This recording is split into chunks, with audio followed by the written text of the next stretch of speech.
In November of 2948, the Apollo Council sent shockwaves through the ship industry with the announcement of their Santokyai medium fighter was now available for export.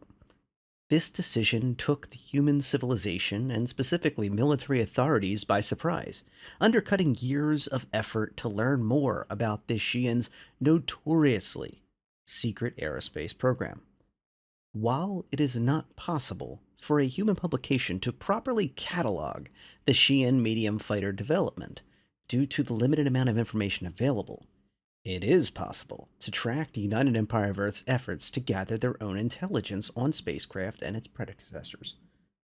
Analysts agree that the current generation of Xi'an medium fighters was introduced to replace an aging prior design, and the development started around 2934. Although it is believed that off production line military conversions began significantly earlier. Under this theory, Xi'an Home Guard units could have had a new medium fighter design as early as 2915 with the conversion kits, and the Empire only choosing to reveal the design to Earth in 2934 in response to the previous summer's minor trade dispute. Human signal intelligence began noting unexpected movement among Xi'an units stationed along the old Perry Line, with many existing medium fighter squadrons that were previously believed to have been on permanent assignment leaving after years on station. In December, second-hand reports began to filter back, suggesting that sightings of older-style Xi'an dogfighters had dropped sharply and that a new design had begun to appear. This was in line with what was known about the highly regimented manner in which Xi'an Empire had deployed new spacecraft in the past. Unlike human units, which typically slowly transition to new designs, the Xi'an has always taken an all-or-nothing approach, manufacturing spacecraft to a long-term schedule and replacing designs en masse in a given theater, so as to reduce the need to continue providing duplicate services and support processes. The UEE military was immediately concerned with both the overall political meaning of the upgraded mainline dogfighters along their border and the potential threat offered by this unfamiliar fighter. The UEE Navy, concerned about the development of its next generation of space superiority fighter, was especially keen to gather intelligence on the new Xi'an ship. The fighter was given the intelligence reporting name Ares, and assets in the Xi'an sphere of influence were issued a memo instructing them to gather information wherever possible.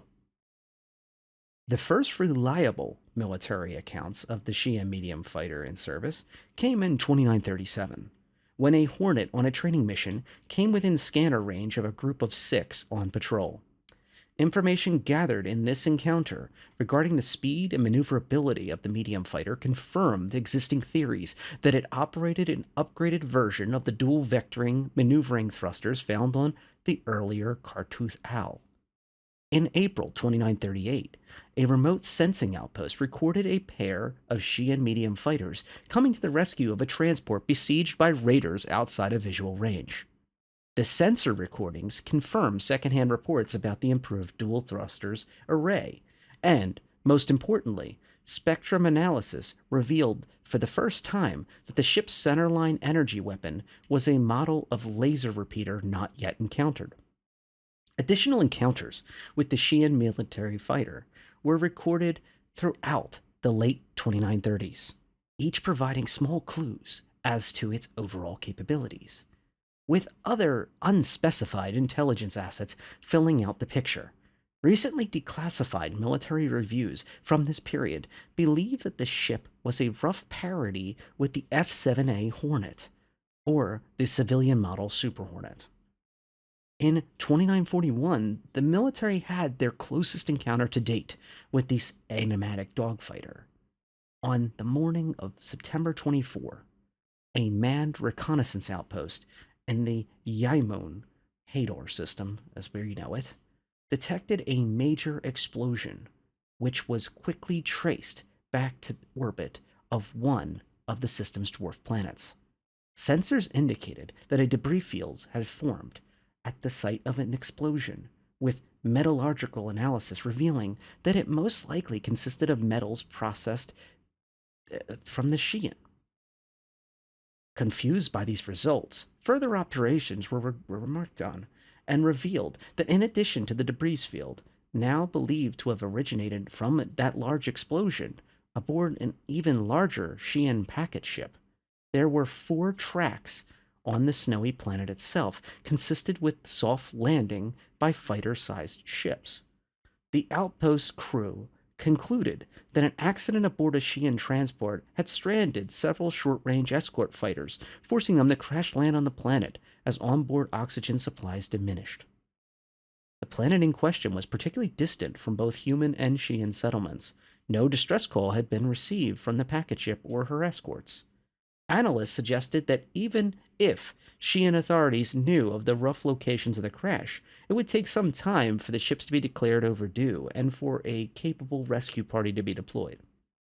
Meanwhile, elements of the UEN escort squadron were conducting space trials within communications range of the covert reconnaissance outpost that performed the initial study and solved the complex analysis. The base commander made the decision that the possibility of rescuing survivors from the crashed spacecraft was valuable enough to risk revealing the location of his outpost. He dispatched all available information to the destroyer group, prompting them to move into range of the crash sites. A pair of Argo spacecraft, dispatched from the UES Eagles Talon, found that the ships in question were indeed Xi'an medium dogfighters. 2 of the 4 escorts had not made a controlled descent at all and had suffered heavy damage in an initial explosion and had been completely destroyed in the crash. Survey teams transmitted scans of the wreckage and moved to locate the other ships. The 3rd fighter was found in better condition. The ship had skidded to a stop on the icy plain. Crew from the escort began de-icing the wreck and quickly looked to reach for the pilots. The work ended in tragedy when the industrial heating units set off what is believed to be a still-arm munition package on board the ship's wing, destroying the entire site. All members of the first rescue team and the fighter's pilot were killed in the blast. Meanwhile, the second Argo discovered that the final escort had not crashed at all. It had simply landed safely on a stable plane. Tracks in the snow confirmed that the pilot had survived and was heading to reach his wingman. The surviving pilot was located by air, taken aboard the escort, where he was treated for exposure and ultimately repatriated to the Xi'an Empire. Despite the casualties, the incident was seen as a net positive for the human-Xi'an relations, with the safe rescue of the surviving pilot. Military intelligence officers were not happy about the incident, as they gained only a limited amount of usable information from the initial crash site scans of the medium fighter. It seemed the UEE would never get its long-desired look at the Xi'an military fighter in action. However, the 2948 Intergalactic Aerospace Expo rendered years of intelligence gathering obsolete with the stunning announcement that the company was making a civilian-spec medium fighter for their export lineup. APOA's decision had seemingly been made after almost 3 decades of increasing Cartouche Owl sales to human concerns. The spacecraft, named the Santokyai, Yai is the designation for human transport, was revealed at an opulent invitation-only gala, which broadly celebrated Xi'an culture and was centered around an unabridged presentation of the Alalu Vraxo Si Zoyama. What the public saw was an impressive new Xi'an design. The military already knew as a development of the frontline medium fighter they had studied for over 10 years. As an export model, the Santokyai is not an exact match for any of the mil-spec spacecraft observed previously, but is similar enough in both design and capabilities that it can be said with certainty that it had to have been derived from them. The repeaters included on the base civilian model also conform with what was already known about the ship. Additionally, all footage of the Santokyai's maneuvering has been within the limits of previous military observations. Analysts have noted, with some concern, that the Santokyai's capabilities are so close to what is known about the Xi'an military fighter that this sudden reveal strongly indicates that the military must have access to a more advanced model that has not yet been seen, a potential roadblock for the recently commissioned F-8 Lightning. The United Empire of Earth Navy will, unsurprisingly, be among the first of the Santokyai customers. Per the Naval Office of Budget and Planning, the military has been approved for requisition of 9 of the spacecraft. If these examples follow the pattern of previous alien designs requisitioned by the military, these Santokyai will be divided between engineering studying of artifacts for disassembly and for aggressor training. The Empire does not formally acknowledge that it operates Xi'an or simulated Xi'an spacecraft in combat training, though it has purchased Santokyai for unspecified research projects regularly since it was introduced into human space. Whitley's partners at Sabre Defense have also joined the waitlist for Santokyai and will conduct a full suite of testing and a complete engineering and component breakdown once a production model has become available. For more information, watch out for the Q4 2948 addendum to the 2949 edition of Whitley's Guide to Spacecraft for a complete hands-on flight analysis. That'll do it for Whitley's Guide. Thank you for tuning in. The Spectrum Wide, out. Okay, so this article is from Jump Point 6.11, and I say that very specifically because even though it's published on the front page of RSI today, September 12th, it is not from now. It is from a while ago. That's Jump Point Series is 6. Oh my goodness, it's been a long, long time ago. But I encourage the lore team to take more and more of this fun content, curate it as best they can, and get it out the door. I'd like to see more of this. It is not a coincidence that the Santokyai is on everyone's minds. This ship has been hotly wanted as a medium fighter with a ton of maneuverability, and it is not a coincidence, I believe, that the Fury series has been released, and we've just recently got the Fury MX. The Fury LX is coming out right now. We have the regular Fury. we get just piles of Furies, and those are smaller 4-thruster units that are, well, they're pocket ships, basically. They're snub ships. And the Santokyai, on the other hand, is a medium-class fighter with serious-sized weaponry that will be able to penetrate some reasonable amounts of armor, will be able to break some shields down, will be able to do its job if it can get the maneuver on target. And what a coincidence. It's excellent at maneuvering based on what we've already seen. Now, this is a one-seat fighter. I apologize in the video. This audio I kind of did. I try to do this all in one take to make it a challenge for myself, especially on my lore videos. I take experimental risks. I think I did say pilots for one of the crash ships, and it is not. And as I added to the video, the Santokyai, Yai stands for human. So instead of one Xi'an pilot, it would be one human pilot it is designed for. And don't fret, the ship will not need any conversion kits or anything like that. The minute you set foot in it, the seat will fit you, and it will work. You will be able to breathe in there, all that fun stuff. I've had people ask me some like really specific questions about alien ships, like do they have different style HUDs? And the answer is yes. If you've ever jumped in an APOA ship, and if next time there's a free fly, grab one. They do look a little different, but they are relatively standardized HUDs, just different colors, and they talk differently to you when you first start them up. And there's a few little odds and ends, like the buttons, for example. I think the Fury is a good indicator of probably how the cockpit will look. And also, we had a preview of the cockpit, but I'm not going to show it here because that would be kind of a little messed up of me, because that's the reason that this thing failed gray box phasing testing before they released it, because a cockpit that they have did not fit. It did not work right in the current metrics. So in order for it to work, that's the whole thing they changed, was they completely redesigned the cockpit of this medium class fighter.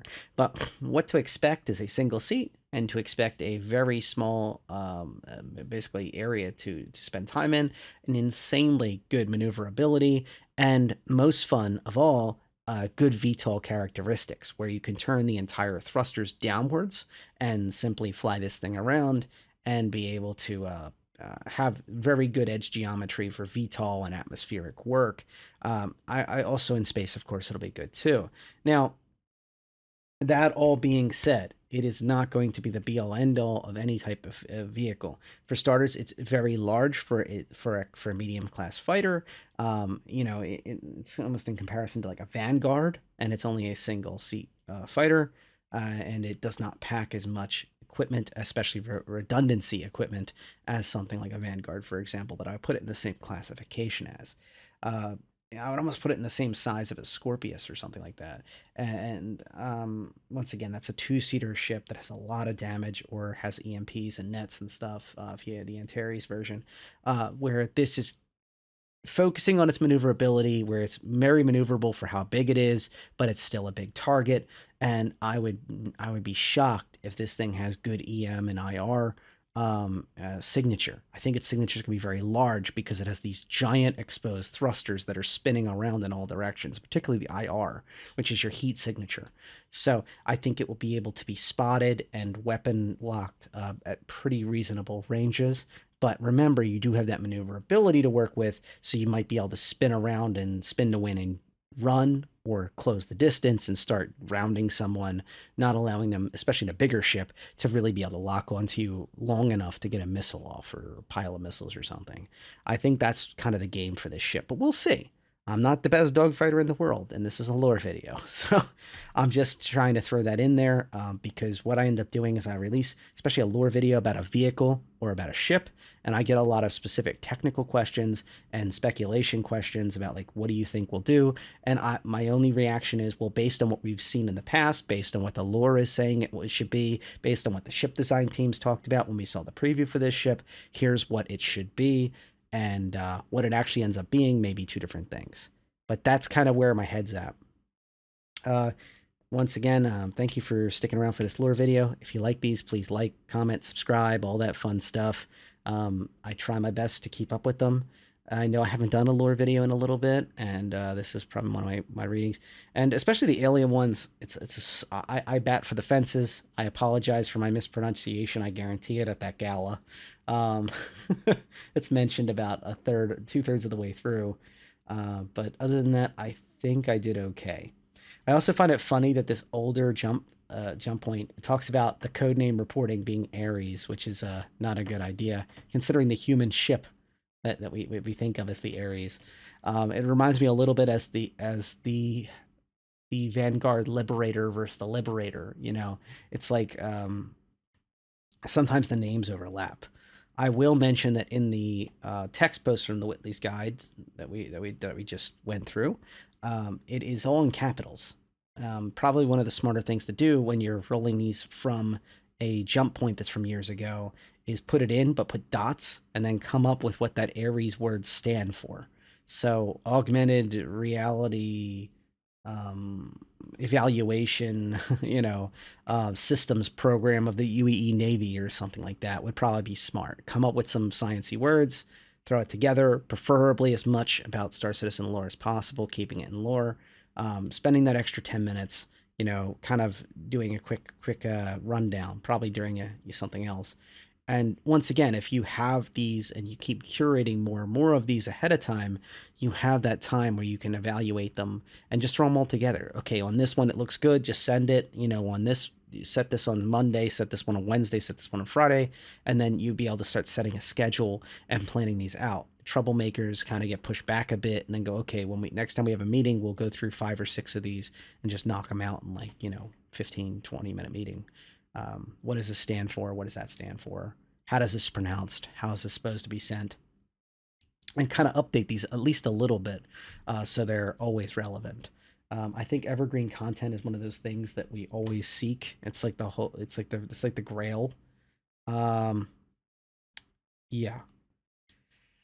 That's all I got for now. Like I said, thank you again for sticking around these lore videos. I make them for you as much as I do for myself. You have a wonderful night.